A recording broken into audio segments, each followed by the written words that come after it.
बात most wanted आतंकवादी दाऊद इब्राहिम की करें। दाऊद इब्राहिम कासर का जन्म 1955 में मुंबई में हुआ था। उसकी परवरिश मध्य मुंबई की एक झुग्गी बस्ती की डोगरी में हुई।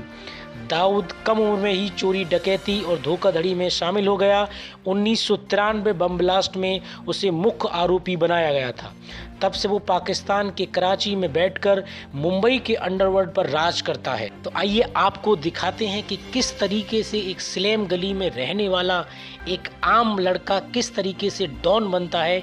ये सारी कहानी बिल्कुल हर एक पहलू पर आइए नजर डालते हैं। कैसे मुंबई की स्लेम से डी कंपनी का मुखिया बना दाऊद। ये साल था 1955। CNCB की एक रिपोर्ट के अनुसार दाऊद इब्राहिम मुंबई में जन्म हुआ और मुंबई के स्लेम एरिया में वो बड़ा हुआ।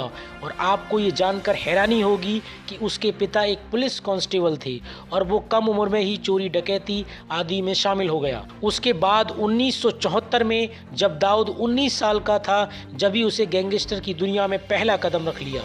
19 साल की उम्र में वो हाजी मस्तान, उस समय मुंबई के सबसे बड़ा डॉन था, का करीबी सहयोगी बन गया। लेकिन मुंबई पुलिस ने मस्तान का शासन खत्म करने और दाऊद का सहारा लिया और दाऊद को मस्तान से लड़ने के लिए कहा। वहीं दाऊद ने भी मस्तान की जगह लेने के लिए उसे सीधा मुकाबला किया। वहीं आगे 1981 में इस वक्त दाऊद के कई दुश्मन भी बन गए थे और कहा जाता है कि एक बार गैस स्टेशन पर 3 हत्यारों ने दाऊद और शब्बीर को घेर लिया था, जहां शब्बीर मारा गया लेकिन वहां से दाऊद फरार हो गया। फिर उसके बाद 1984 में फिर दाऊद इब्राहिम और भी खतरनाक हो गया और 3 साल की अवधि में दाऊद ने अपने भाई की हत्या में शामिल सभी तीनों आरोपियों को मार डाला। जबकि मुंबई पुलिस ने दाऊद को मस्तान के खिलाफ कर दिया था और ये हिंसा के मामले में इतने बढ़ गए कि पुलिस के लिए संभालना मुश्किल हो गया। इसके बाद 1984 में दाऊद पर हत्या का आरोप लगाया गया। कहा जाता है कि बाद में दुबई भाग गया, जहां वह व्हाइट हाउस नामक एक बंगले में रहता था। साथ ही दाऊद ने अपने घर में क्राइम के बड़े मास्टरमाइंड को बुलाया और छोटा राजन को अपनी डी कंपनी चलाने के लिए कहा। वहीं 1991 में जैसे ही भारत ने विदेशी देशों के साथ अपना बाजार खोला तो काला बाजारी जमाना पुराना होगा। धीरे धीरे मुंबई डॉन पर दाऊद की खेप वाले जहाज़ों की संख्या कम हो गई। कहा जाता है कि उसी साल पुलिस और डी कंपनी के मेंबर्स में भारी गोलीबारी हुई।